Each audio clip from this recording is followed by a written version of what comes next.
So this film, I bloody loved. Honestly, cried almost solidly throughout the second half, and I was on a date. Oh my God. It's like, I mean, how does it feel being responsible for making grown men cry? Well, I wasn't sure that anybody would cry. I'm glad that grown men cry. There seems to be this myth about that men don't cry.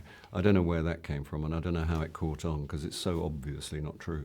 But I'm glad it's effective. I mean, that was our job, really, was to move the audience, and I'm glad if it does. And obviously you've done an amazing array of projects, but if you could travel back through time and play any role through any film in history, have you thought about what that might be? One of the actors I admire most is Steve McQueen. And there's a movie called The Getaway, in which he wears a black suit, white shirt, black tie, and carries a double-barreled shotgun, obviously, and gets in and out of cars. He shoots up a police car at one point with his double-barreled shotgun, and it is one of the coolest things I've ever seen. I can't be Steve McQueen, but I'd give it a shot. It's not a bad place to start, I would say. No. And if you had the chance to go back through time and give your 18-year-old self one piece of advice, what would that be? Never take anyone's reputation at face value. Get them to prove it. Ooh. And don't take drugs and pay your taxes. Awesome. Those would be those are the things that would have made life so much groovier.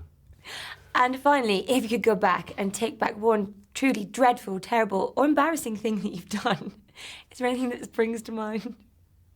There was a moment in my life when I reached puberty, my hair exploded into an afro, which was a very, very bad day.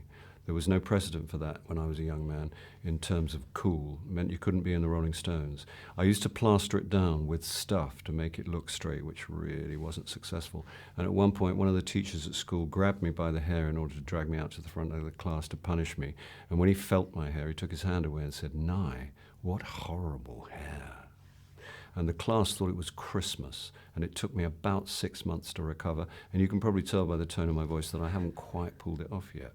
So I'd go back in time and I'd probably grab him by his hair and drag him out in the front of the class. No, that wouldn't be right. I'd just rub it out, that particular part of my life. That's a pretty mean thing to do to a young guy. I was 14. It was a bad time to do it, yeah. Any day now, you'll feel better about it. Yeah, I mean, if I'd have been 29, it would have been fine. And very quickly, this seemed like a cast where everyone just got on like a house on fire. Like, you were all so sweet about each other.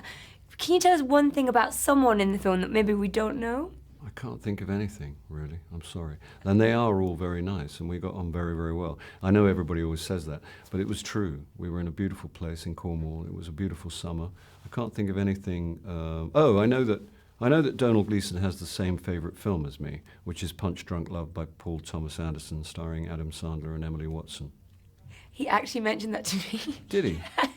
Oh, good, because he gave me the screenplay that he'd bought online, which is a copy of the screenplay with all the rewrites in it. He actually gave it to me. I mean, that's a big gift, and I was amazed to find anyone else who loved the film as much as I do. That was the person he said he'd go back and be if he could be any role. Oh, right. Yeah. Well, I've got to go, and it's a pleasure talking to you, Bill. It's lovely.